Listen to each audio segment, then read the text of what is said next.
बघू शकतो इम्तियाज जलील हे औरंगाबाद पोलीस आयुक्तांच्या भेटीला पोहोचलेले आहेत। ही दृश्य आपण बघू शकतो, लोकशाही न्यूजची एक्सक्लुझिव्ह दृश्य ही आहेत। खरं तर या भेटीमागचं कारण अस्पष्ट आहे, परंतु आपण सर्वांना माहिती आहे राज ठाकरे यांची 1 मेला औरंगाबादमध्ये सभा आहे आणि इम्तियाज जलील हे औरंगाबादच्या पोलीस आयुक्तांच्या भेटीला गेलेले होते। त्यांची भेट आता त्या ठिकाणी झालेली आहे, त्यानंतर त्या ठिकाणून ते निघत असल्याची दृश्य आपण बघू शकतोय। पोलीस आयुक्त आणि इम्तियाज जलील यांच्या भेटीमागचं कारण अद्यापही अस्पष्ट आहे, परंतु काही वेळामध्ये ते माध्यमांसोबत संवाद साधणार असल्याचं देखील कळत आहे। भेटीला जाण्यापूर्वीच त्यांनी ते माध्यमांसोबत भेटीनंतर संवाद साधणार हे स्पष्ट केलेलं होतं। त्यामुळे आता ते किती वेळात माध्यमांसोबत बोलणार, काय बोलणार, या भेटीमागे नेमकं कारण काय, हे सर्व काही स्पष्ट होणार आहे। लोकशाही न्यूजची ही एक्सक्लुझिव्ह दृश्य आपण बघू शकतोय। इम्तियाज जलील आणि पोलीस आयुक्त यांच्यामधली भेट संपली आहे। यावर सविस्तर अपडेट देण्यासाठी आमचे औरंगाबादचे प्रतिनिधी सचिन बडे हे आपल्यासोबत फोन लाईन वरून जोडले जात आहेत। सचिन, आपण जर बघितलं तर इम्तियाज जलील आणि पोलीस आयुक्त यांच्यामध्ये भेट झालेली आहे, ते तिथून निघालेले आहेत, परंतु 1 मेला राज ठाकरेंची सभा आहे। या भेटीचं आणि या सभेचं काही कनेक्शन असू शकतं का? आता आपण पाहताय सेजल की आता इम्तियाज जलील हे आताच भेट घेऊन बाहेर पडलेले आहेत। वरिष्ठ पोलीस अधिकारी आहेत, त्यांच्याशी संवाद झालेला आहे, पोलीस आयुक्तांशी सुद्धा संवाद झाले। परंतु ह्या बैठकीमध्ये त्यांनी काय मुद्दे मांडले, काय महत्त्वाच्या सूचना ह्या केलेल्या आहेत हे पाहणं महत्त्वाचं ठरत आहे। आता आपण पाहताय की इम्तियाज जलील हे जे आहेत ते प्रसिद्धी माध्यमांशी बोलत आहेत, आपण थेट पाहूयात काय बोलणं झालं। बोला। देखिए, ये हमारे औरंगाबाद की, महाराष्ट्र की संस्कृति है, तहजीब है कि हम भी कोई त्यौहार जब मनाते हैं तो सब साथ में मिलकर मनाते हैं। मैं आज औरंगाबाद के पुलिस कमिश्नर निखिल गुप्ता साहब से मिलने के लिए आया था और उनसे यही बात के ऊपर चर्चा की कि हमारी मदद कैसा चाहिए करके आप बताइएगा कि हम किस तरह से हमारे ये शहर के अंदर शांतता बनी रहे, इसके लिए हम क्या प्रयास कर सकते हैं। अगर हमारी कुछ मदद लगती है तो आप हमें बताइएगा करके। तो इन मुद्दों के ऊपर चर्चा हुई है। दूसरी बात ये है कि राज ठाकरे साहब आने वाले हैं, उनकी सभा होने वाली है और मैं उनको इतना ही कहना चाहूँगा कि आप 1 तारीख के दिन आपकी सभा है आज मराठवाड़ा सांस्कृतिक मंडल के मैदान के ऊपर करीब 7:30-8 बजे आपकी ये सभा शुरू होंगी। उससे पहले अगर आप हमारे साथ अगर इफ्तार करने के लिए आए और सभी हिंदू मुस्लिम साथ में बैठकर अगर हम कहीं पर बैठ के अगर हम इफ्तार करें तो मेरे हिसाब से एक बहुत अच्छा संदेश जाएगा। रमज़ान एक ऐसा महीना होता है कि जहाँ पर मुसलमान साल भर इंतज़ार करता है और पिछले 2 साल जो कोरोना की वजह से किसी का भी त्यौहार अच्छे तरीके से हम मना नहीं सके हैं, कारोबार बराबर से हो नहीं सका है। आज बहुत सारे दुकानदारों ने माल भर कर रखा हुआ है और वो किसी एक जाति के नहीं है, सभी जाति धर्म और मज़हब के लोग हैं। तो ऐसे लोगों को अपने कारोबार की फिक्र है कि क्या होगा करके। तो मैं औरंगाबाद के ज़िले की जनता को ये आश्वासन देना चाहता हूँ कि हम सभी लोग मिलकर अगर चाहे तो ये शहर की जो एक परंपरा है वो हम साथ में आगे भी उसको लेकर जा सकते हैं। ये सही बात है कि 99% लोग जो है वो शांति प्रिय होते हैं, वो पीस लविंग सिटीजन्स होते हैं। 1% है जो चाहते हैं कि कुछ ना कुछ गड़बड़ हो, कुछ ना कुछ हंगामा हो करके। अब ये जिम्मेदारी पुलिस की है और हमें पूरा पुलिस के ऊपर विश्वास है कि वो जो 1% है, चाहे वो किसी भी जाति धर्म और मज़हब या किसी भी राजनीतिक पार्टी के से ताल्लुक़ रखते हो, इनको कंट्रोल करने के अंदर पुलिस पूरी तरह से सक्षम है। हमको इतना पूरा विश्वास है। हम सिर्फ इतना कहना चाहेंगे, जो सियासत करने के लिए आए हैं वो सियासत करे और जो इबादत करना चाह रहे हैं उन्हें इबादत करने दे। तुम्हाला का भीती वाटते की औरंगाबादचं वातावरण बिघडेल? देखिए, मेरा नहीं है। मुझे आज बहुत सारे छोटे मोटे दुकानदार, जो कारोबार करने वाले जो लोग हैं, जिन्होंने अपनी दुकानों के अंदर माल भर कर रखा हुआ है और वो सभी जाति के लोग हैं, उन्हें कहीं ना कहीं ये एहसास हो रहा है कि साहब कुछ होगा क्या। तो हम उनको यकीन दिलाना चाह रहे हैं कि कुछ नहीं होगा और हम ये पुलिस डिपार्टमेंट को भी ये यकीन दिलाने के लिए आए हैं कि आप पुलिस से ज़्यादा यहाँ के लोक प्रतिनिधियों का इस्तेमाल करिएगा, क्योंकि ये शहर सबका शहर है। भोंगा उतरवण्याची 3 तारखेचा अल्टिमेटम आणि त्यानंतर 1 तारखेची सभा MIMची, कसं बघता या सगळ्याकडे आणि अल्टिमेटमवर तुमची प्रतिक्रिया? देखिए, इसके बारे में महाराष्ट्र के गृह मंत्री ने पूरे अच्छी तरीके से खुलासा कर दिया है। अब हम ये मुद्दा जो है, ये मुद्दे को हम चाहेंगे कि सरकार, पुलिस, प्रशासन जो है वो उसको जिस तरीके से हैंडल करना चाहे। जो कानून है वो कानून हमारे लिए कोई अलग नहीं है। अगर सुप्रीम कोर्ट का कोई आदेश है तो उस आदेश का पालन होना चाहिए, हम भी ये मानते हैं उसमें, लेकिन ऐसा जोर जबरदस्ती से ना करे तो मेरे हिसाब से, वरना इसका कोई अंत नहीं रहेगा। ठाकरेला ज्या छठी आरती सांगितल्या, राज ठाकरेच्या बाबत एक पत्रक तुम्ही त्याच्याबद्दल काढलेलं काय होतं. सांगाल? हिंदुत्वाचा मुद्दा ते उचलतायत त्या सभेत. देखिए मेरा यही कहना है कि ये मैं तमाम लोगों को ये बताना चाहता हूँ, मेरे हिंदू भाइयों को भी और मुसलमानों को भी ये बताना चाहता हूँ कि ये जो मामले हम पिछले कुछ दिनों से, कुछ महीनों से जो देख रहे हैं, ये हिंदू और मुसलमान का मुद्दा नहीं है। ये मुद्दा है कि हिंदुत्व की रक्षा सबसे ज़्यादा कौन कर सकता है। तो इसके अंदर 3 पार्टियां जो है वो मैदान में उतरी हुई है। एक तरफ भारतीय जनता पार्टी है, दूसरी तरफ शिवसेना है और तीसरी तरफ ये मनसे है। अब ये तीनों के अंदर ये होड़ लगी हुई है कि सबसे ज़्यादा हिंदुओं की रक्षा करने वाला, हिंदुत्व को सबसे ज़्यादा मानने वाला, हिंदुत्व के लिए लड़ने वाला कौन सी जमात है। तो ये तीनों के अंदर आपस में कंपटीशन है और जब मैदान के अंदर उतरे हैं तो इन्हें एक सॉफ्ट पंचिंग बैग चाहिए, एक सॉफ्ट पंचिंग बैग चाहिए कि जिसको है तो वो पंच करते रहे। और वो पंचिंग बैग जो है वो तीनों के लिए है तो मुसलमान है कि उनकी मस्जिद को कभी टारगेट करो, वो मुसलमानों को कभी टारगेट करो।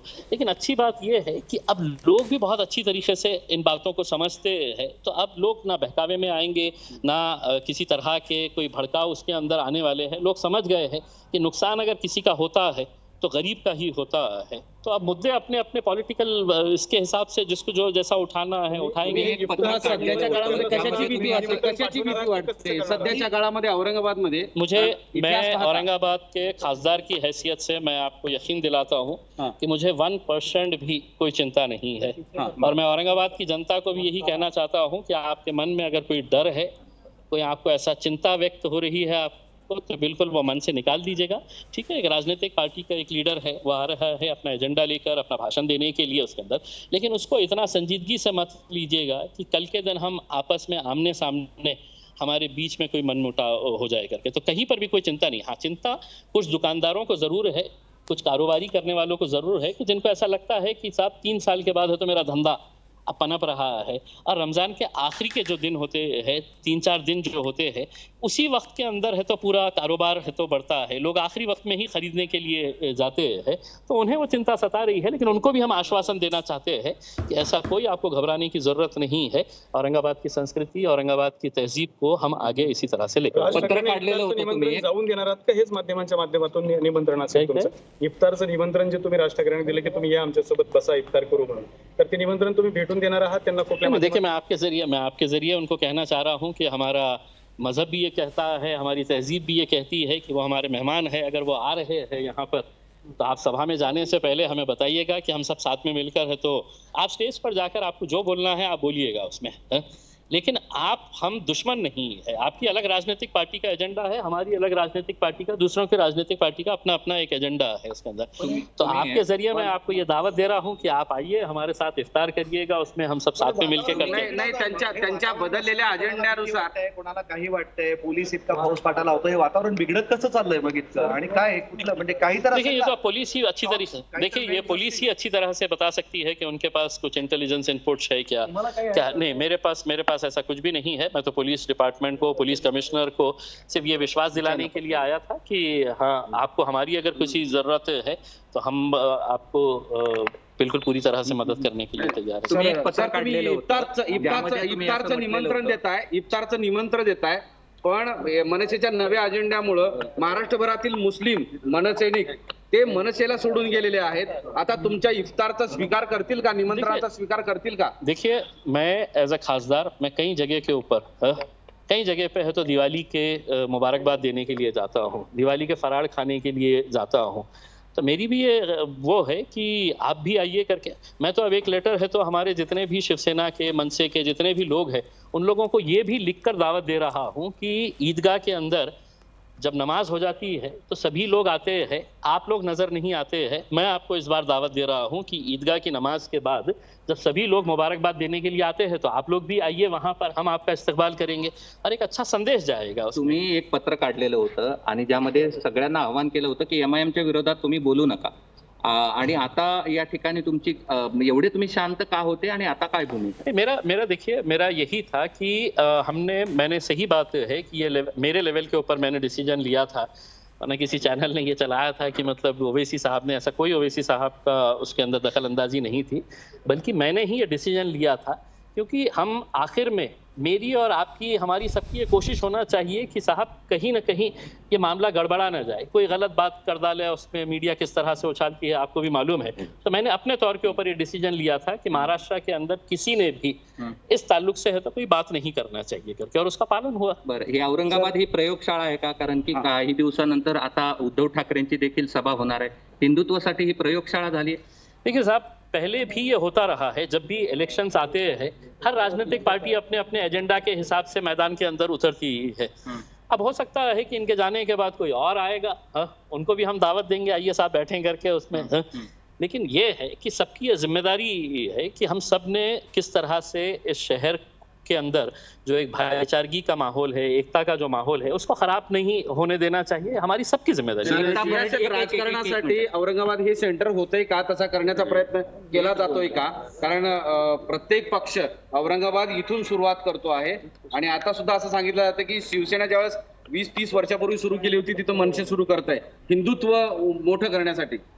देखिए, किस किस की क्या क्या सोच है इसके बारे में तो मैं बता नहीं सकता हूँ, लेकिन मैं सिर्फ इतना कह सकता हूँ कि औरंगाबाद को अगर सब जने अगर टारगेट कर रहे हैं तो औरंगाबाद में आने से पहले औरंगाबाद की संस्कृति, औरंगाबाद की तहजीब और औरंगाबाद का जो माहौल है उसके बारे में भी समझ लेना चाहिए। शेवटचा एक प्रश्न आणखी। एमआयएमची पण सभा असेल एखादी? देखिए साहब, जब भी हमारी सभा रहेगी हम कभी भी किसी दूसरे धर्म के ऊपर हम कभी भी है तो उंगली नहीं उठाएंगे, उनके बारे में ये नहीं बोलेंगे। ठीक है, हमारे मतभेद हो सकते हैं, राजनीतिक मतभेद हो सकते हैं, हम भारतीय जनता पार्टी के पॉलिटिकल डिफरेंसेस का हम बता सकते हैं, हम शिवसेना के खिलाफ है तो हम बोल सकते हैं, लेकिन हम धर्म के खिलाफ कभी नहीं बोलते हैं। ये आपको हम ओपन चैलेंज करके बता रहे हैं कि हमने कभी भी हमारी सभाओं के अंदर हम किसी जात और धर्म के ऊपर हमने ये नहीं कहा है। इसके अंदर हम हमारे ऊपर, मुसलमानों के ऊपर जो पॉलिटिकल जो इंडिफरेंस इतने सालों के साथ कांग्रेस और राष्ट्रवादी ने किया है, हमने उसको हाईलाइट किया है और उसके अंदर कोई गुनाह नहीं किया है हमने। जो हकीकत है दोन भावांच्या आवाज कमी करण्यासंदर्भात काही मुस्लिम संघटना आणि मुस्लिम धर्मगुरूंनी सुद्धा सकारात्मकता दर्शवलेली आहे, त्याबद्दल काय वाटतं तुम्हाला? देखिए, बिल्कुल बिल्कुल, अगर समझ लीजिएगा कोई अगर आगे आ रहा है तो बिल्कुल इसको वेलकम करना चाहिए, और कानून से बड़ा कोई भी नहीं है। सुप्रीम कोर्ट ने अगर कोई एक जजमेंट दिया है तो उस जजमेंट का पालन होना चाहिए, लेकिन वो जजमेंट का पालन करने के लिए जो एजेंसीज है वो एजेंसीज ने आगे आना चाहिए, वरना कल के दिन ये होगा साहब कि अब मैं तय करूंगा कि क्या होने वाला है करके। तो अगर यही सब अगर सभी राजनीतिक पार्टियां अपने तौर के ऊपर अगर ये तय करने लगे तो इसका कोई अंत नहीं रहेगा।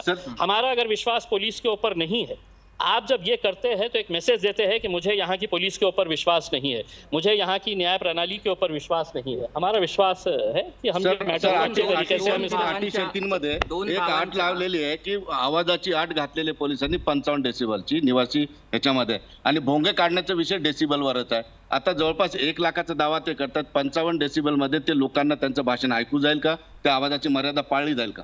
देखिए, अब जो भी है उसमें पुलिस ने अपना रोल अदा कर दिया है कि साहब ये कंडीशंस हम आपको दे रहे हैं करके, और ये कंडीशंस की हमको भी बहुत आदत हो चुकी है कि जब भी हमारी सभा होती है तो हमको भी बहुत सारे कंडीशंस दिए जाते हैं करके उसमें। अब वो सभा होगी उसके अंदर हम सिर्फ लोग जितने भी आ रहे हैं उनसे यही कहेंगे कि आवाज मोजला का, सभेचा आवाज किती होता? ये देखिए, ये पुलिस के ऊपर है कि जिसने है तो ये कंडीशन इम्पोज किया है, उसका इम्प्लीमेंटेशन कैसा हो रहा है वो उनकी जिम्मेदारी है, वो करे करके। खूप खूप धन्यवाद। शेवटचा प्रश्न आहे, दोन भावांच्या मध्ये भरडलं कोण जात आहे? दोघंही हिंदुत्वासाठी श्रेष्ठ कोण हे देखिए, आप सवाल ही गलत कर रहे हैं। दो नहीं है इसमें, इस मैदान के अंदर 3 खिलाड़ी है, एक भारतीय जनता पार्टी है, एक मनसे है और एक शिवसेना है। ये इनकी आपस के अंदर ये जो चल रहा है कि साहब सबसे बड़ा हिंदू मैं हूँ, सबसे बड़ा हिंदुओं की रक्षा करने वाला मैं हूँ, तो ये वो लड़ाई के अंदर इनको एक पंचिंग बैग चाहिए, इनको एक कोई तो भी एक मोहरा चाहिए जिसके साथ खेल सके, जिसको बोलकर है तो हम बड़ा बन सके है करके। तो कभी मस्जिदें उठा लो, कभी शहर के नाम के ऊपर निकाल लो, कभी जात धर्म निकाल लो, और यही करते करते पंचिंग बॅगची सुद्धा एक मर्यादा असते, पंचिंग बॅगला सहन करण्याची सुद्धा मर्यादा असते। तुम्ही किती दिवस सहन करणार? नहीं, हम सहन करेंगे साहब। देखिए, अगर शांति बनाए रखने के लिए अगर हमारे को बहुत हद तक कॉम्प्रोमाइज करना पड़े तो हम कर सकते हैं। बयान देने के लिए तो क्या है, मैं भी बयान दे सकता हूं साहब, और ये भी आप अच्छी तरह से जानते हैं कि आप हमारी जबान का मुकाबला नहीं कर सकते। ताज्या बातम्यांसाठी लोकशाही न्यूज चॅनलला सबस्क्राईब करा आणि हो, बेल आयकॉनवर क्लिक करायला विसरू नका।